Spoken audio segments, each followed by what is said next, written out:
can listen while you're running up the lakefront, traveling, or whatever. And this is what we've done for years, but it's more important for COVID now. Okay.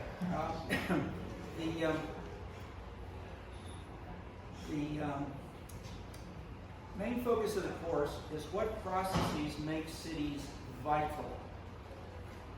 The meaning of vital shifts with different theories, but the main past studies consider population and economic growth as indicators of vitality. Others shift to citizen satisfaction and participation. We consider these and more, but the point is there's no one definition, there's no one theory, and what we will do is cover an overview of the key concepts and findings from urban sociology, politics, parts of economics, geography, and political science. The news is that there's lots of lively debate about what drives cities and how do these fit within the state and especially national context. How's it different inside China, inside France, inside the U.S., and then down to the individual neighborhood? How is Hyde Park drastically different from many other locations in Chicago? We want to try to deal with the newly developed theories and methods for answering those questions quantitatively as well as ethnographically, qualitatively, with videos, with social media. We've got an explosion of new sources which are transforming in turn how we think and talk. They're not just for social scientists or citizens, they're also for national governments. And so they are also, as you see the debate continually, who has these data from social media? Is it Google and various face recognition social media, with same thing within China, within France, and how these change are then in turn hot policy issues and how they interact with these days with COVID, but also with international relations. And I'll just, in one sentence, we're working a lot with the Chinese, and we're sensitive to the Chinese Western differences. And this is great both to understand the world around us and understand globalization and build a better theory that can incorporate those things which are happening in China, which are also in the U.S., but we just didn't pay so much attention to them, and vice versa. Okay. It's hard for everybody, because a lot of things are changing fast, from national leaders to policy analysts. But another big bit of news, which almost none of these say, is how good is anybody at understanding and analyzing these things? I said we have multiple theories. We put the theories are also widely used by the media, by political leaders, by different ideological parties, and so forth. How much do they all explain? If we look at, say, population growth, economic growth, citizen satisfaction. About 15%. 85% of what people are doing, that is, if you say, what should the Christian Democratic Party do if Angela Merkel is no longer leading it? Huge divisions within Germany. Huge divisions within France and the U.S. But the point is, if we get down to certain more homogeneous neighborhoods, we may explain more. But if you take the whole nation of the U.S. or Western Europe, China, we're explaining about 15%, which is to say about 85% is not explained. There are many individual variations. So when you write a memo and so forth which says, if we have a perfect market, then we get this, that explains about 15%. No market is perfect. No social media is perfect. And no policymaker is totally able to determine all the policies that he or she would like.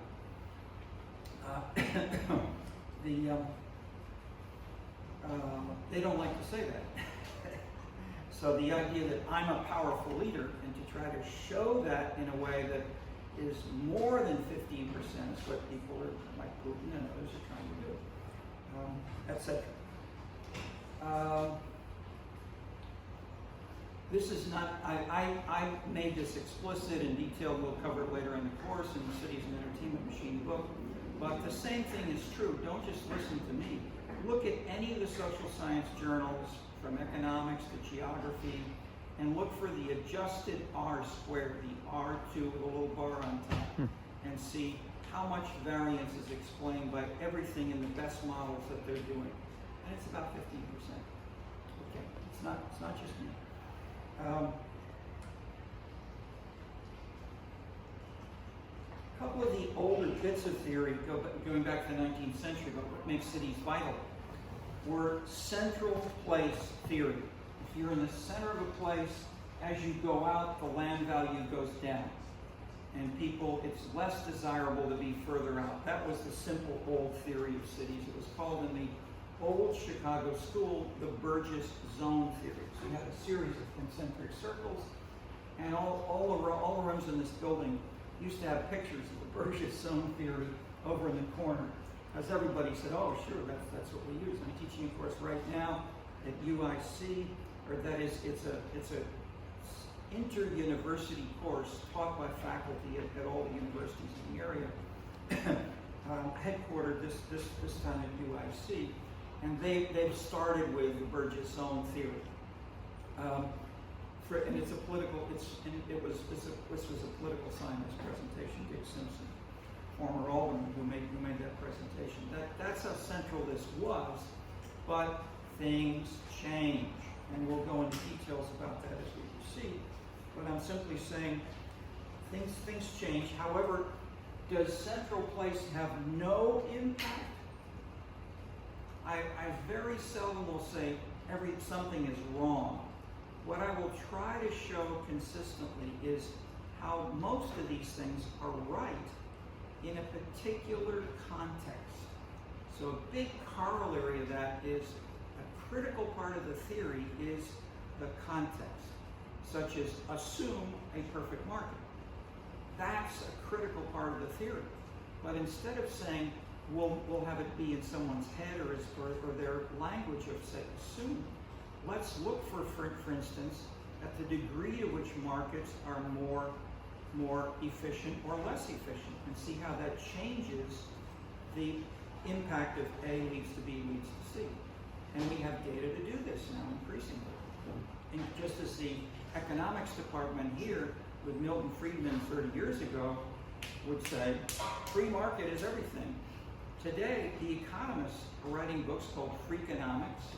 They're writing about religion, who goes to church, they're writing about aesthetics, they're writing about all kinds of things which cover all the social sciences. Everybody's overlapping with everybody else in ways that make this a lot more fun, challenging, but in ways that we can, if we share the data and some of those theories, we can say, okay, let's see how much each of these explains. So my point is, instead of saying what I'm saying together, race, class, gender, national origin, and so forth, explain about it. That is, instead of saying everything is, I'm from Bronzeville, instead of saying everything is race, if you're not black and you're not from Bronzeville, we don't want to give you a job, period. Okay. How much does that explain? About 15%. Most people from Bronzeville manage to get jobs. Maybe they're black, maybe they're not. But that's different from saying, I determine who gets the job. So the boss likes to talk that way and think that way. But, okay. Similarly, there was, in reaction to the old Chicago school that I mentioned, simplified to Burgess's zone, a group called the LA School about 20 or so years ago, 30 years ago, that developed. Michael Deere was one of the leaders of it, and they had a couple of conferences and they published a book. And it had a picture of Route 66 showing the theories going from Chicago to LA. The theory is no longer Chicago. Because we're a post-industrial city, we don't have any center, we have freeways everywhere. decentralization, that's the future. That was the simplified LA kind of argument. But as we've then gone on, there's a New York school which overlaps with the Paris and LA schools. If we look at the components of each of these theories, but we've got these, if you will, schools, the LA, Chicago, and New York schools of urbanism, and they have been going on. I'll bring them in from time to time as we proceed, but if you're from Shanghai and you don't care about New York or any of these three cities, the same theories, if you look at the components of them, are being used in Shanghai and Antwerp and Buenos Aires. Okay, and we'll talk about those in more detail. But I'm simply flagging the degree to which this is interesting stuff. And it can be dealt with only in an ideological mode. You know, I'm a Democrat, therefore I support this. Or it can be attempt to be in a so-called more positive mode. Let's look at the evidence. How can we build a theory, propositions, testing it? But we've got both. So inevitably for cities and urban, for all kinds of public policy, we've got to deal with ideology somehow. So we'll talk about it in this course, but we'll try to deal with ideology in a more positive manner, and so I've done this for about 4 or 5 years. I've used such examples. I've used often, a little less now, Trump, Mrs. Clinton, ISIS, and Black Lives Matter, and how to each of those ideologies reframed the evidence, reframed what's good or bad in ways that we can try to connect with theories about gender, race, violence, and so forth. Okay, this is the sort of overview of the bigger things. Let me mention then briefly, well, let me pause for a minute. Any questions on what I've said? Because these are, okay. Okay, I'll push on. I'll give you some examples of the sections of the course where we deal with these multiple perspectives, and letting the cat out of the bag. As we move toward the later sections, we're getting closer to the newer theories, which are more explicitly built to try to incorporate explicitly social media, higher tech, more active use of things like cell phones in organizing political protests and so forth. But one of the oldest classical theories we'll talk about is regimes or leadership, especially business. Business dominates. Under capitalism, business leaders are key. Therefore, they dominate political decisions and local decisions about where banks are built and where people live. That's the strong version of Floyd Hunter made this. Clarence Stone made a more modified version of this. Robert Dahl attacked this vigorously in his book, Who Governs, and said, this is crazy. Politics is much more important than you're saying, and we'll show this with a detailed book called Who Governs. And so we'll look at who governs in that dialogue. He still called the book Who Governs, casting leadership as key. Still, he did bring in more, which we'll talk about, but the key leadership framework is still in that kind of background. That's a strong theory. I would in no way deny the importance of leaders, but we can do things like, as Anthony Downs did in his book called An Economic Theory of Democracy, say, if we have 4 leaders and they're all of the same party and they all have the same program and they all are trying to respond to the party program and to their citizens, or that is, he really left, he sometimes included, other times he dropped the party program or he did it separately. But the basic point is, if you have perfect competition between those leaders, the leader has no impact. That's a perfect market. Okay, so maybe that's a null hypothesis. The leadership may drop out and its impact is 0, or in between, if we don't have a perfect market within the party or within the city, maybe we need to include leadership, but how much and where becomes trickier. depending on, obviously, theories and data. Okay, big point one, big section two, markets, national and global. Paul Peterson makes the argument that competition among cities, Chicago versus LA, undermines any one city's ability to set its own policy. Even if you want to double your taxes, if people will leave your city and move to the other cities nearby, and you know it because you're the mayor and you know you're fearful of that happening, you may say, I'm not going to double the taxes. So that kind of competition among cities is a critical issue.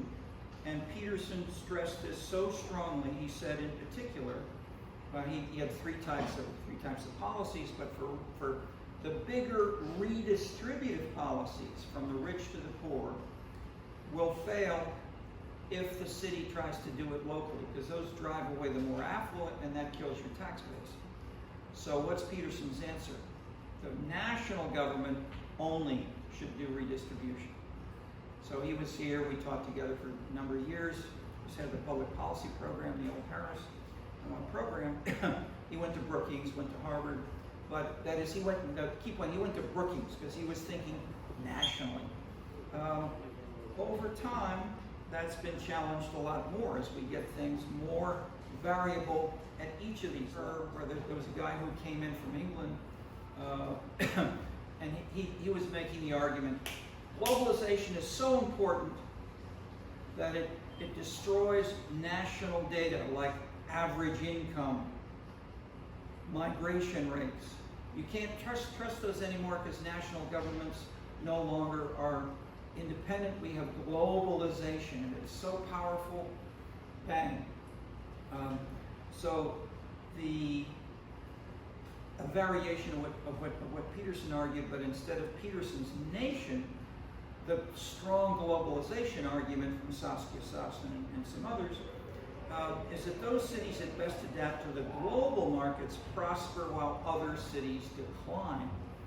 And she goes into detail for New York, London, and Tokyo, and financial markets, capital investment, and stresses what cities need to do to keep up the competition, such as producer service firms like Accenture, accounting, law, management, consulting, web page design, and argues that people will move away from the middle-sized cities. They'll move to the New Yorks, but within New York, you'll also have some poor people who migrate from El Salvador or whatever to drive taxis and work as nannies and make fancy pastries for the people who work on Wall Street. Okay, so the Wall Street driver is seen as key, and people who aren't on Wall Street are not important because they're not as global, financially defined in her analysis.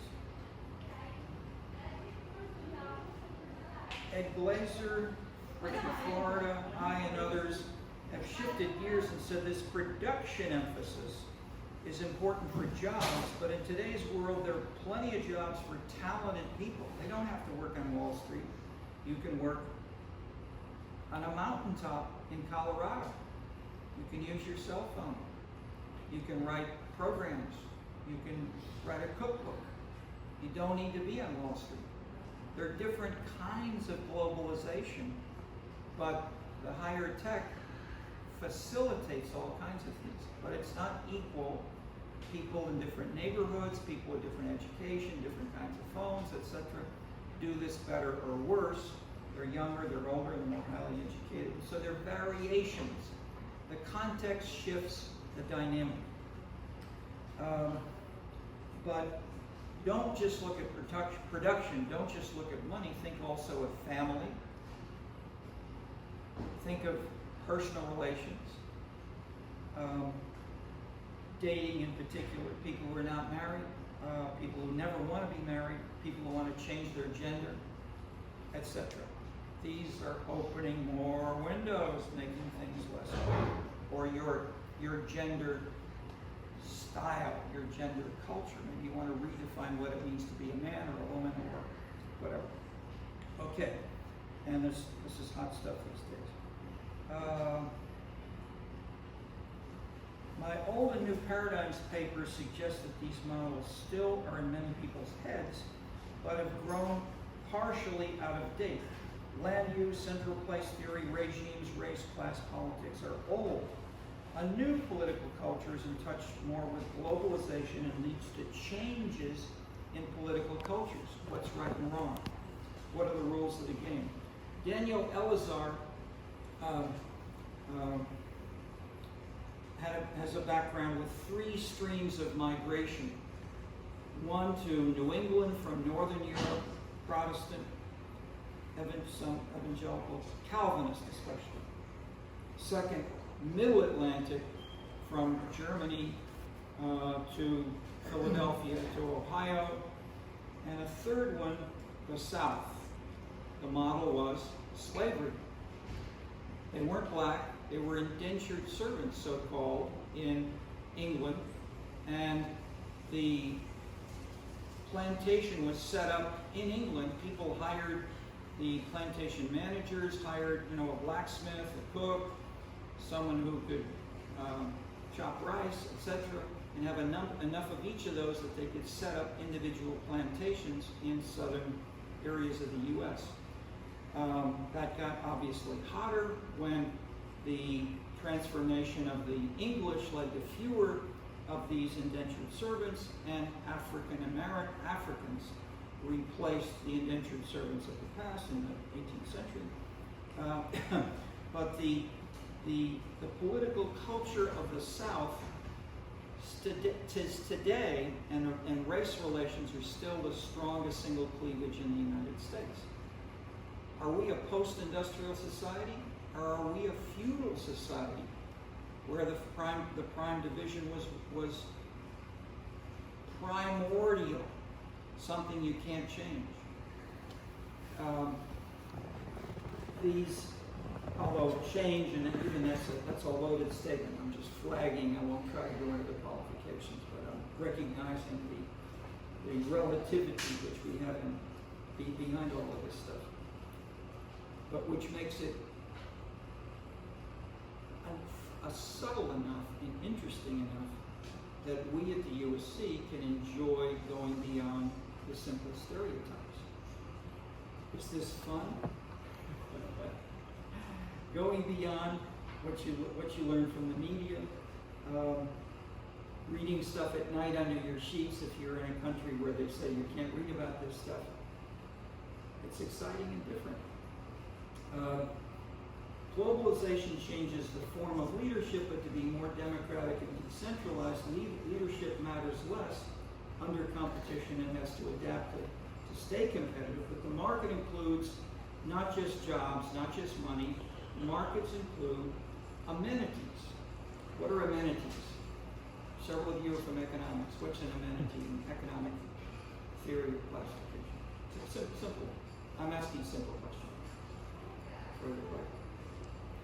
No answer?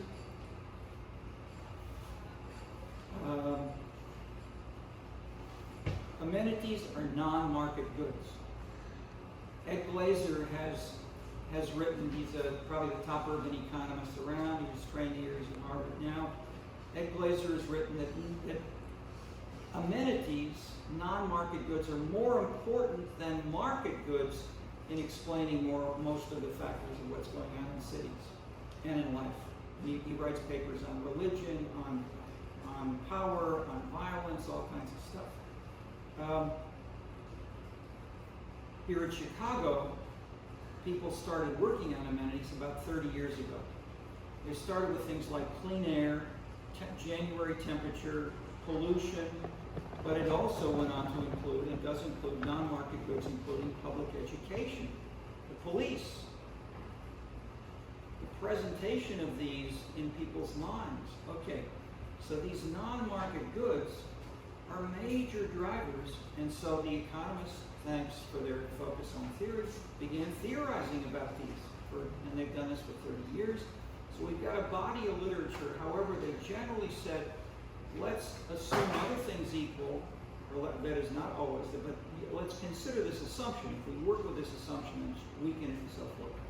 Other things equal, we've got strong markets, we've got competition. Let's look at one of these at a time. So the atomistic approach of the economic and so much psychological theory coming from utilitarian individualism is to say, let's just look at, say, money, income, and how much that may be a cause or a consequence. But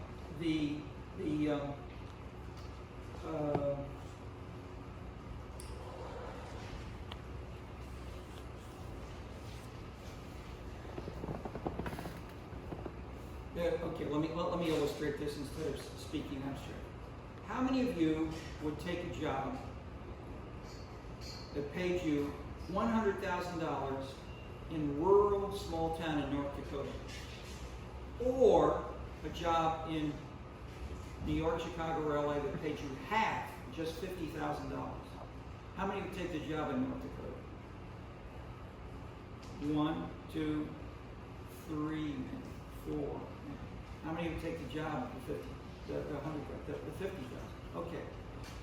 All right. Okay. This is an interesting class. That is, when I asked this question for 20 years, everybody said the big cities. You're in between. That is, the last year and the year before, we had a majority that said they take the $100,000 job in North Dakota. Now maybe that was because everything was COVID, everything was internet based. I don't know. But think about that.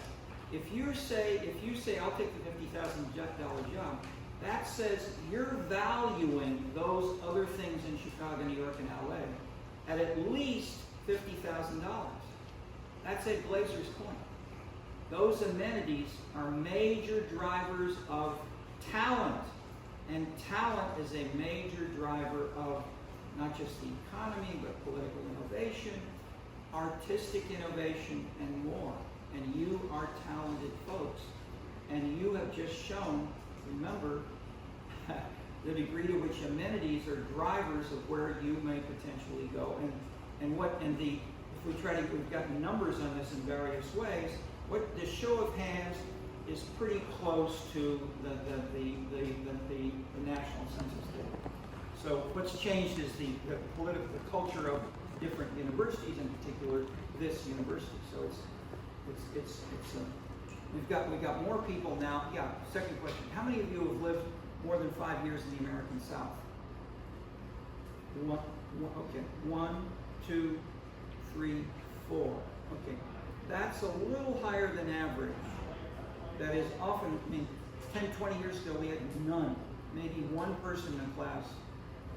So, but we'll ask you for some advice on how are things different if you take this to the South, you take this to, say, strong New England.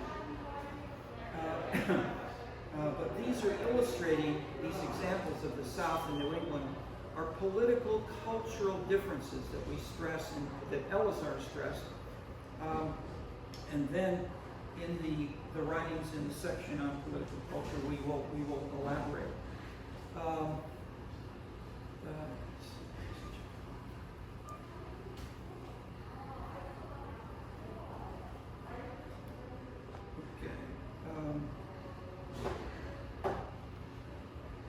Fourth section, innovation. Richard Florida's book stresses urban innovation. Creativity is driving individual careers, firm success, urban development. People care less about status or money than they do about self-expression. And in the post-industrial society where computers have increasingly replaced machines and middle managers, he points to a strong, perhaps overstated picture of the future.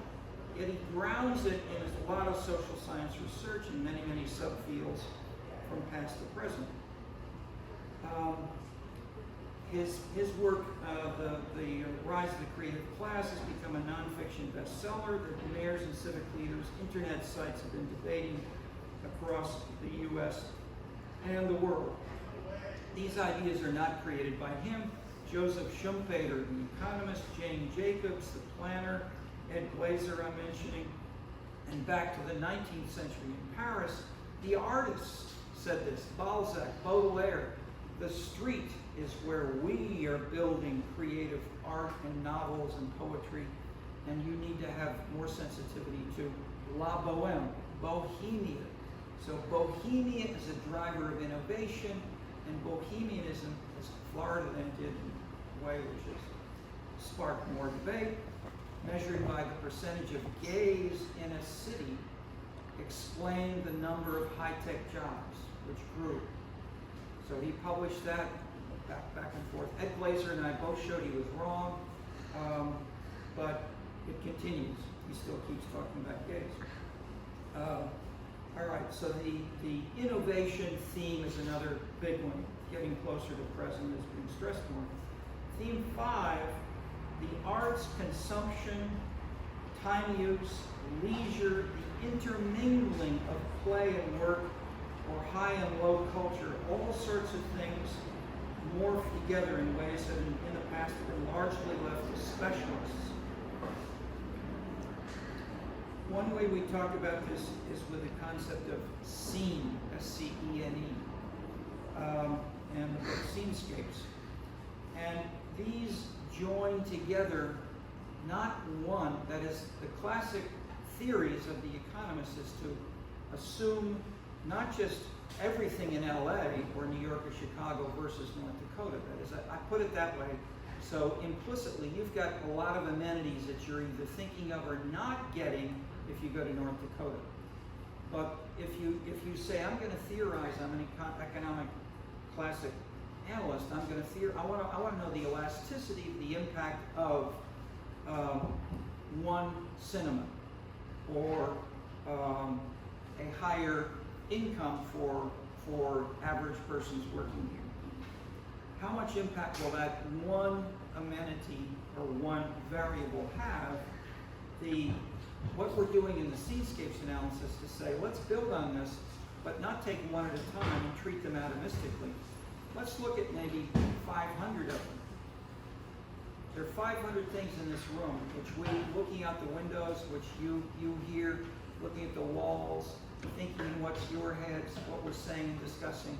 There are 500 things that we could identify that make this room different from over there or somewhere else. I was in this room the day that Ronald Reagan was elected. The speaker up here was Coleman Young, mayor of Detroit. He put his finger out and said, for at the beginning of his talk, "You just elected prune-faced to go to our White House. You did it." Okay. How many of the USC students in those years do you think voted for Ronald Reagan? Okay. This room has seen a lot of debate. And that is a particularly dramatic illustration, but I've been here and seen these debates right in this room, just giving you a sense of the history of this building, this room, and how Pruneface versus Coleman Young's transformation of Detroit. He was from, I won't summarize Coleman Young. Look up Coleman Young if you want.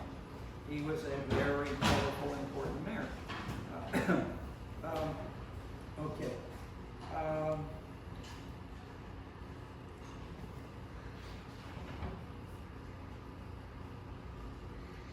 These are a big 5. We can sometimes separate out another one and call it arts and culture, and there's related to this last theme is a rise in the arts and culture, such that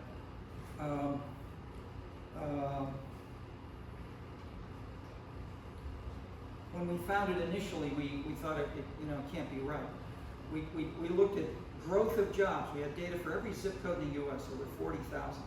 We had changes in jobs. Simple, how much, which zip codes have growth in jobs, which have loss in jobs.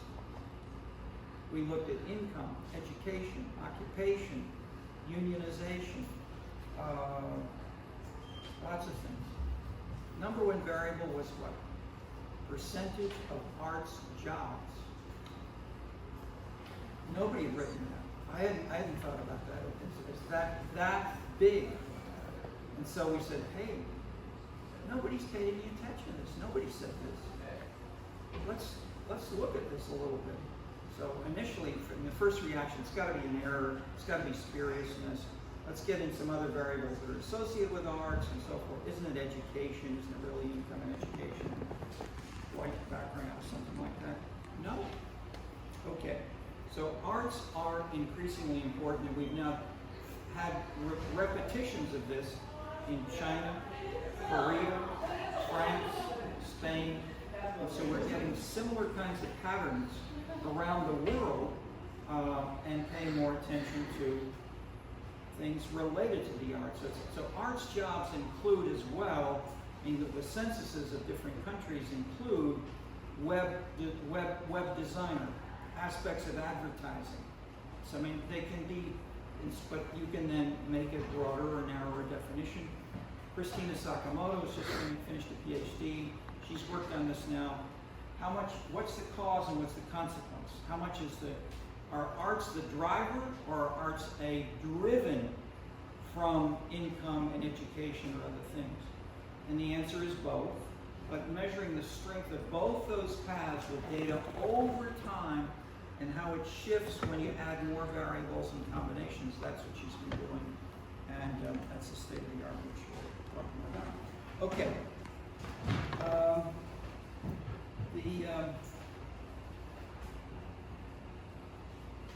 I've given you the big pieces. I can elaborate some of this, but why don't I stop a little bit and let's have a little conversation. Q&A.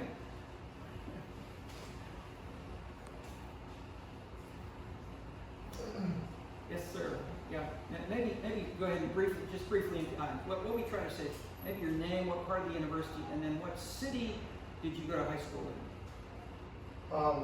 I'm Fernando. I'm a econ major. I went to high school in the middle of nowhere, outside New York, boarding school. Okay. Are these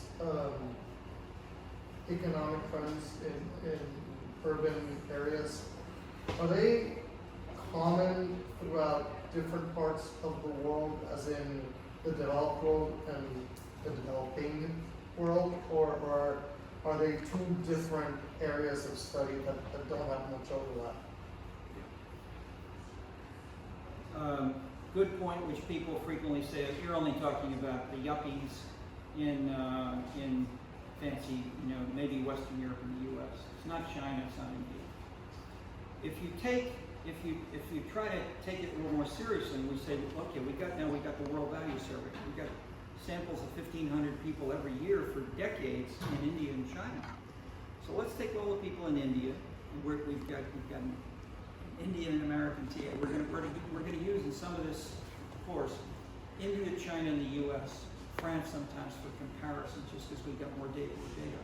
Right. We take India for your question. What we can do is take, say, 25 variables that are in survey questionnaires like income, education, and then some questions like, did your father beat you up or not? Or did your mother work? And so forth. Then you can say, let's take the answers to those questions from India, and then take the people from India who answer these in the same way as people in France or UK or US. Then say how many people are there in India who answer the same way as if they're in Western Europe, and the answer may be something like 8% or 14%. We can then say how different are those 14% from the people in the UK. So I'd say rather than saying it's one or the other, there are plenty of people in India today who are advanced, way beyond in terms of some high tech and some high education kinds of. There are people who were poor engineers in India. They went to Silicon Valley, they made $5 billion. They go back to India. They create a computer city, and there are several of these now in India, where they've got very high tech, very smart people, and they're exporting and they're contracting out. They get contracts from hospitals in the U.S. to read the X-rays and get them back within 5 minutes. That's called the flattening. The world is flat. Bestseller on this by New York Times editorial writer. So the world is flat was the sentence stated by an Indian. We can compete with anybody in Silicon Valley. We can do it right here. Are they paid a lot less? They have raised the incomes in those towns a whole lot. That fits in part with Saskatchewan. But the point is, we have sectors within neighborhoods, within cities, within countries, where we can say, if you're in Berkeley, you're more like, well, let's say if you're in Berkeley and you're a flower child, this, whatever, that, and you're also, we can add a couple more variables, but say being a flower child. But they're more in a place like Berkeley than they are in, say, Tulsa, Oklahoma. And so in that sense, we can try to say, how big is the context in shifting the way that you answer a question? How often in the last year have you played basketball? Have you used painting? Have you gone to movies? Have you been shopping? We've got items like that now where we can compare different subgroups within different populations.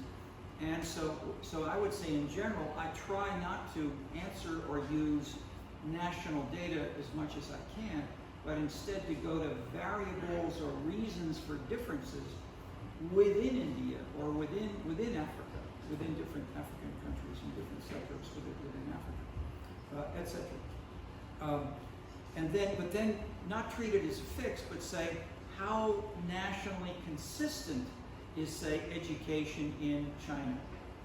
How much poverty, that is, the U.S. in some respects has a lot of very affluent people and some very poor people, whereas other places like France at least have tried to have things be more equal. The Japanese have gone further, but the Japanese do it by saying, it's fine for Japanese, but no immigration. We don't anybody, and that's the classic Japanese answer. So you can make everybody equal as long as you don't let anybody who might be poor come in. Okay, so they've changed. The Japanese have got a little bit more immigration now, but these patterns are complicated. I'd say the Scandinavian countries are very homogeneous. That's drastically changed in 20 years. They've now got racist, anti-immigrant parties in all the Scandinavian countries, etc. Okay. Another easy question like that, or if you want to follow up, you can, or anybody else. But I mean, yes, it's important for this course, and I would say, I love being in Chicago. This is the center of urban research in the world. I came here from New York, decades back, to learn from people here in geography and economics and so forth. And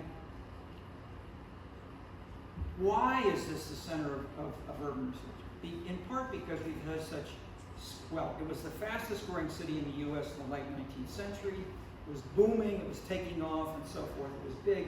It did not have the culture of London or even little bits of it in New York.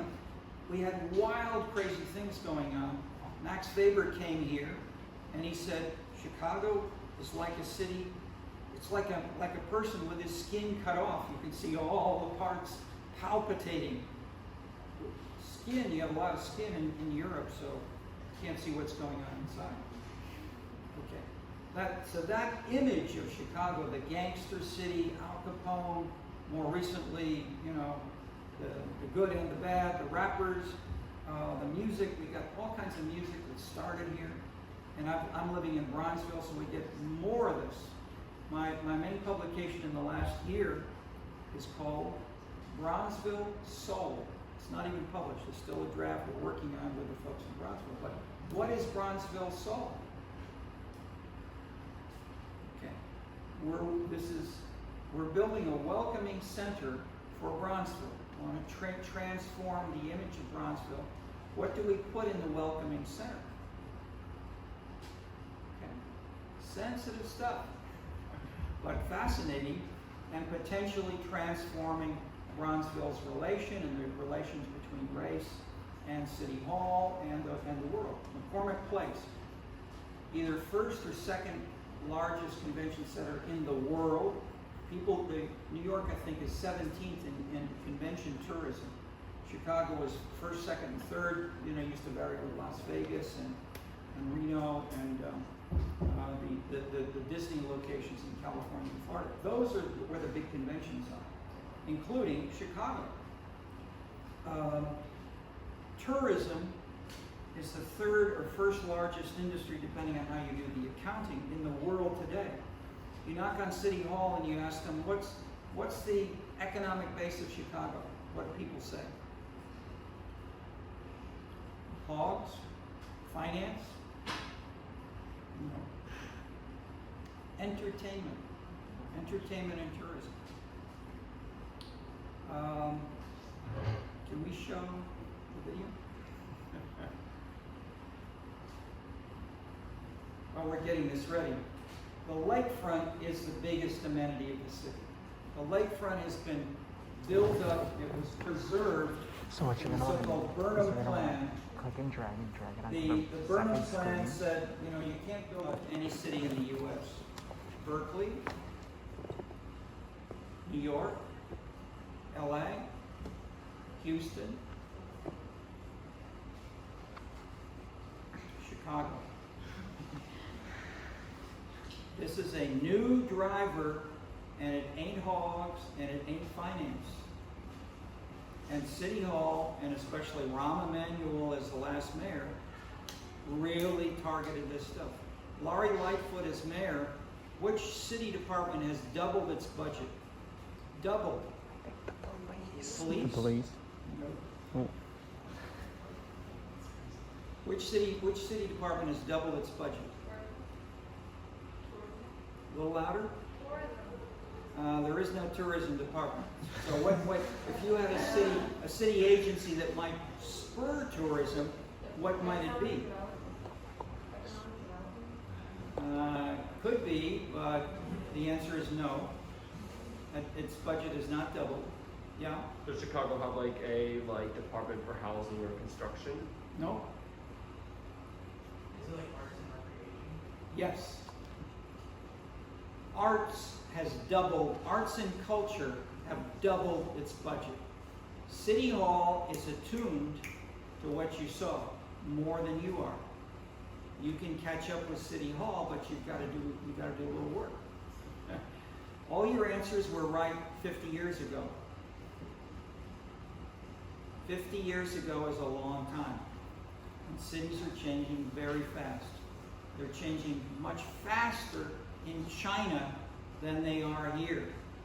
So we can see part of the future by looking at aspects of China, not just reading the New York Times or what we see in general in the Chicago Tribune or whatever about China, which doesn't cover the major transformation. One major transformation is the rise of entertainment, culture, domestic activities in ways that are analogous to much of this.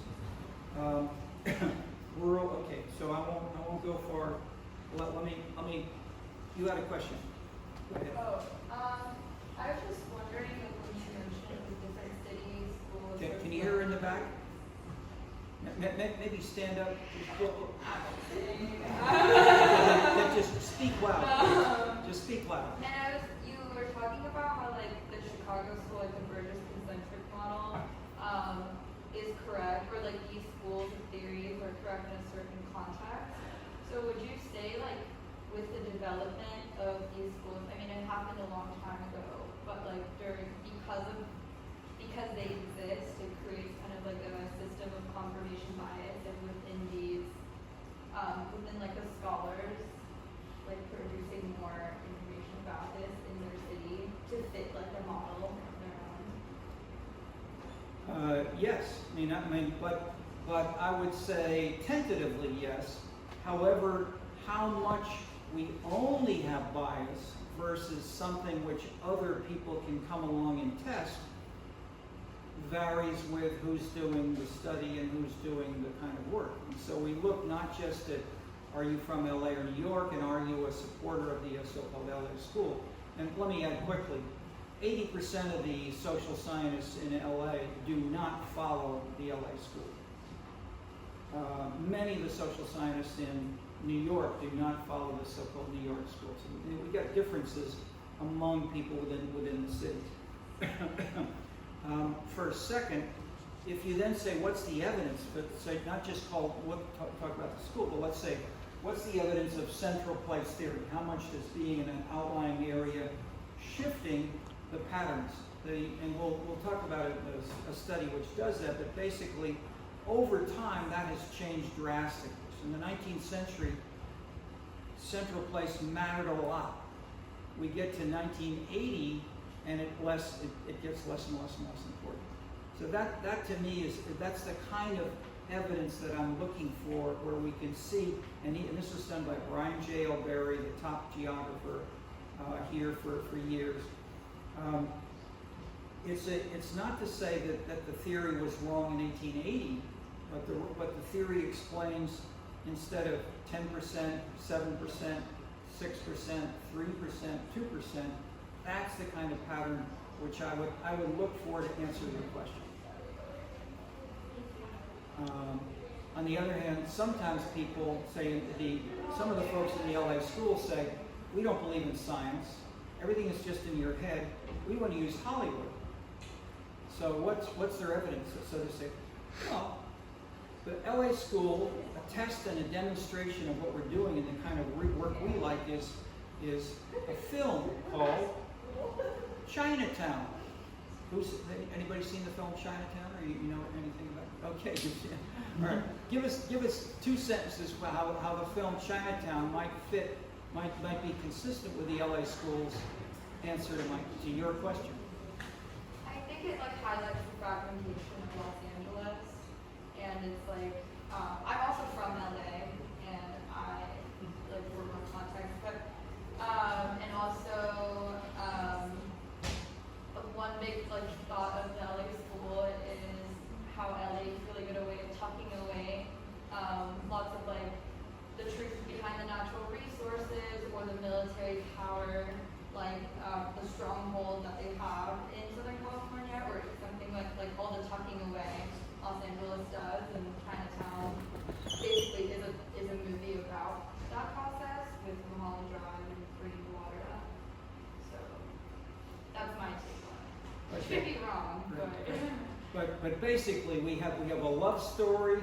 We have a father, daughter, lawyer, friend, romance, all going on in a very powerful way, in ways that this is seen as the interpretation of how LA is and became what it is. So basically, I'm saying evidence includes movies, Hollywood movies, as well as a statistical study of the sort that Brian Berry did. And ideally, we should use all of these and be able to see how can we put them together. And so that's getting harder, but we're doing it, and you'll see some examples here. And I'm at least showing you this movie to illustrate my point.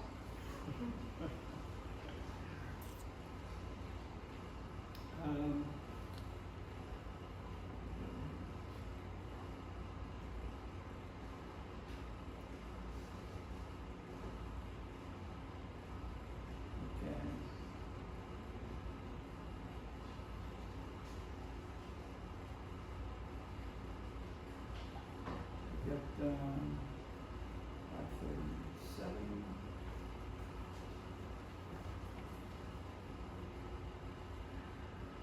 Minutes. Questions? I can talk, but it's better to draw you out a little bit more.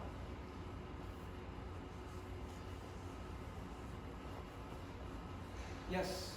I saw Want to briefly introduce yourself? Oh, yeah, my name is Claire, actually in public policy, and I'm from DC. But I just saw your note about uploading the more recent syllabus, but when I click on it, it's still last year's, so I'm wondering if there's a way to get access. Just a little slower and a little louder, please. You just saw the syllabus that what? No, well, I saw that you sent a note about uploading the syllabus, but when I go click on it, it's About a what syllabus? about uploading the syllabus I mean, on Canvas. I'm missing that word, that something syllabus. About you putting it online? Yeah, it's on Canvas. I put it up yesterday. I'm only seeing the 2020 syllabus, 20 what? last year's syllabus. Ah, maybe I made a mistake. Okay, so all right, I also sent the syllabus as an attachment to everyone who is registered for the course. And with that email to you about a day, if you have a computer handy or phone, you check and see if some of you got that okay with the attachment. Did that reach you okay? So maybe I made a mistake and did not delete. I meant maybe I deleted the new one instead of the old one. We can maybe if someone could even check Canvas and see, is the syllabus on Canvas? Yeah, which is in the section under modules. Open Canvas, go to modules. Within modules is a section called syllabus, and the last file is the syllabus should be 2021. Is that there? Is my quick question. And then second, did you get an email with that? Anybody? Nobody got any of these? Or you haven't looked? I got an email and it was 2020. So Yeah. 2020? yeah. Okay, well maybe I've made a mistake twice. So that, all right, terrible me. But that's able to see the syllabus Okay. in modules. You go to modules, I think. yeah. Okay. Yeah. How about anybody have a cell phone or anything? Just open up the module section and look at the syllabus there. So the simple big point, which maybe you're talking about, is last year everything was online. We weren't in this room. People were in Europe, they were in Asia, and I was at home, so we did everything online.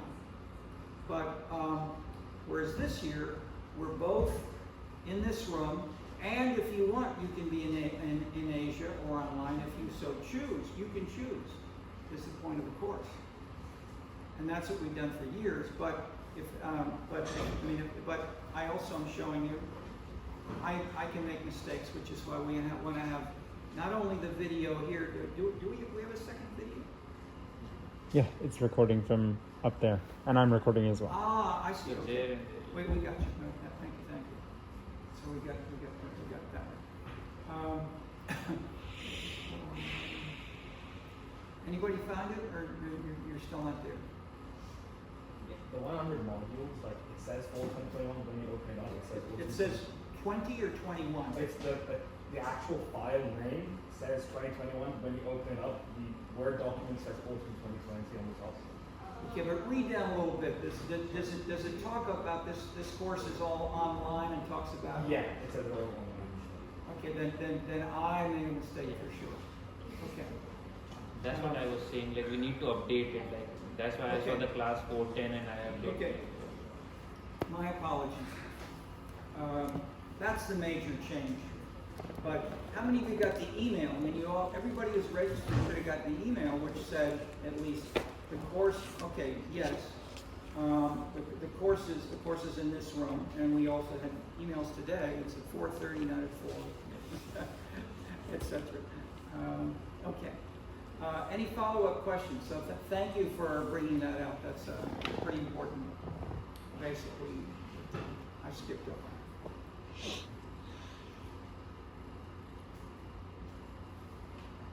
Let me raise a couple more things. I mentioned that Chicago is dynamically growing.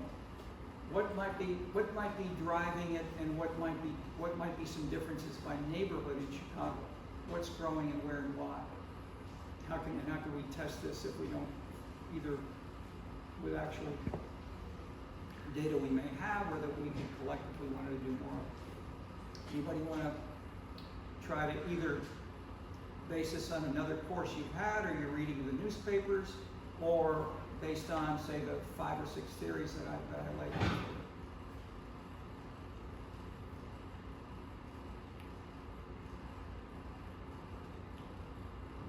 Let me throw out a couple of pieces.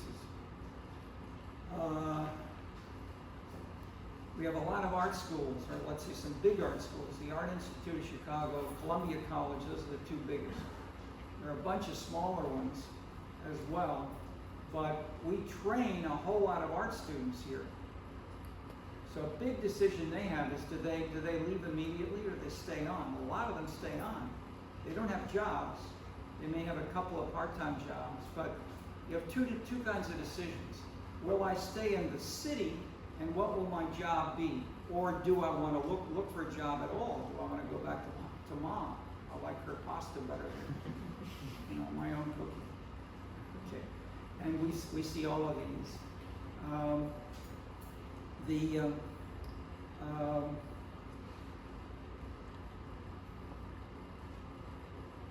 The average recent graduate of a college or a master's degree has something like, say, for the first 5 years or so, the average in the U.S. was recently changing jobs 3 times a year.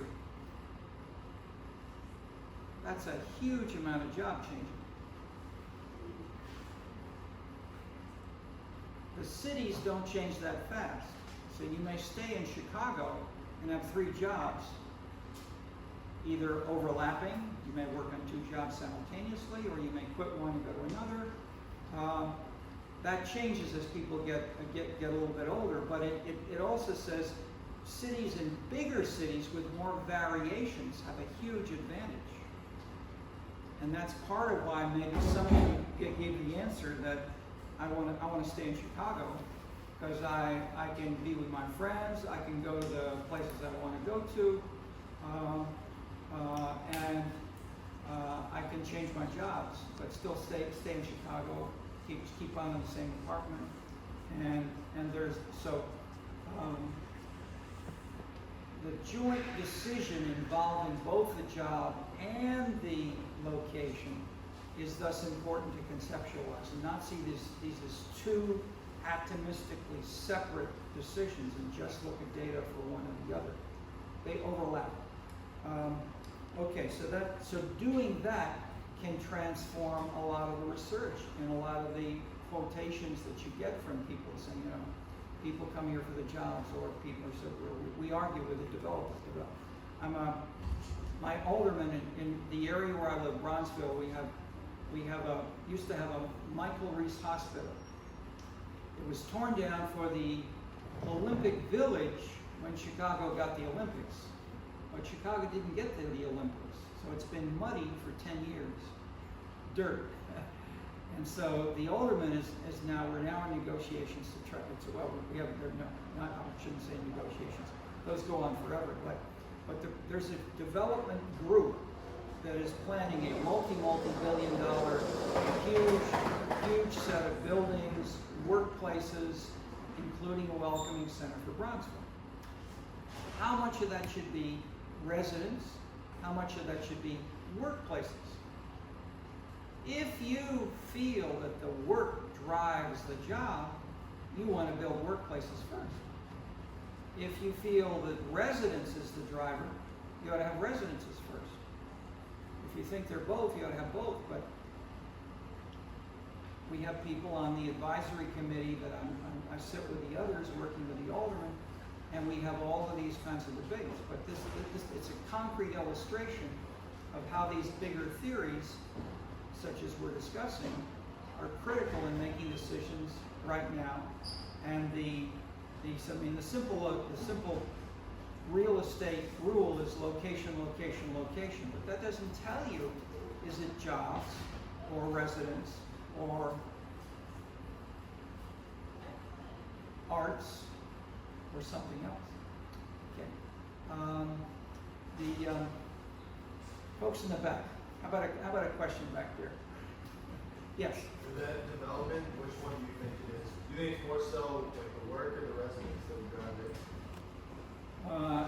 Christina Sakamoto has worked on this for a long time, and she shows it's both.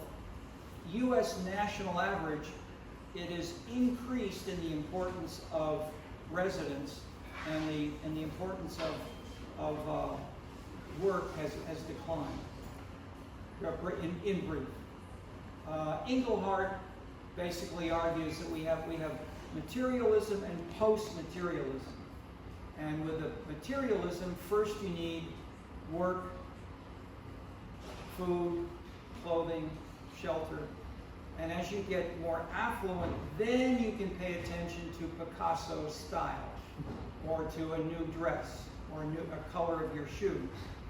And so that's a way of saying that this is a kind of threshold, and once you pass the threshold and you become post-materialist, there are a whole new set of rules which hold. The problem with that is if you look around in the anthropological studies in Brazil, in the jungles, and in other places, there are lots of pre-literate groups that didn't care about materialism at all. They gave away the famous book called The Gift. There are many groups of tribes that once a year gave away everything. They gave away food, they gave away their houses, they gave away all kinds of things to others. They didn't grab. They weren't selfishly individualistic the way some people say is mankind. Yeah, Paul Samuelson said, life used to be nasty, brutish, and short. Now it's nasty, brutish, and long. Okay. That's it. That was his Nobel Prize acceptance speech. That's one view of the world. The anthropological, say Levi-Strauss, looks at those myths. What are the myths that you develop if you're more this or more that kind of a tribe, and shows how these things transform the way we think and the whole categories of gift, debt, deference, and how much that is more important than the amount of corn you have in your barn. Okay, so I'm giving you my basic answer is relativism. So the Scenescapes book illustrates this, where we say there are 15 dimensions of things which people really can pursue. They can be neighborliness. They can be they can be glamour. You saw the video. They can be localism. They can be cosmopolitan transgression. Each of these kinds of things, if you want more of the one, you may combine them with the other things. So what we do in the book and in the analysis of the data is to combine these in different ways for individuals and neighborhoods and cities and countries, and show, for instance, Chicago and New York and LA. We go into more detail in chapter 3 or 4, and we show how the style of what's respected in Chicago is very different from LA and New York. So they're clearly, and we can show that with the number of, say, Catholic churches. How many Catholic churches are there in Chicago compared to New York and LA? And there's something like 700 in Chicago and about 200 in New York and LA. This is a Catholic city. Traditional, let's say, the traditional political leadership and the neighborhood selections from the late 19th century onward were such that having a neighborhood and a Catholic church and priests and schools and people speaking the same language. Famous story. A Chinaman came to Chicago, worked there his whole life. His wife at age 60 said, you were working too hard. It's your 60th birthday. Can't we go downtown and have dinner? He said, all right, let's go. So they went downtown. They couldn't read the menu. They tried to talk to the waiter, and he spoke Polish. He didn't know it. Okay, that's a Chicago story. Chicago neighborhood story. This is a Polish city, largest ethnic group. More people here than in the second largest city in Poland. Ireland, political leaders were Irish Catholic. That's it. Okay. So we have different subgroups, and the answers are right or wrong depending on neighborhoods. But that makes for a terrific. That is, it's not just the city has a skin cut off. We've got contrasts. You don't need to go to Indonesia or Japan if you've got Indonesians and Japanese in large numbers, and they make a difference right here in their neighborhood. You you go from one neighborhood to the next, and that's how it's a great way to do comparative international research, right into Cook County city limits. Who's got the time? It's 58 or 5:50. Okay. We will 50? see you on Is it Wednesday. 50? Either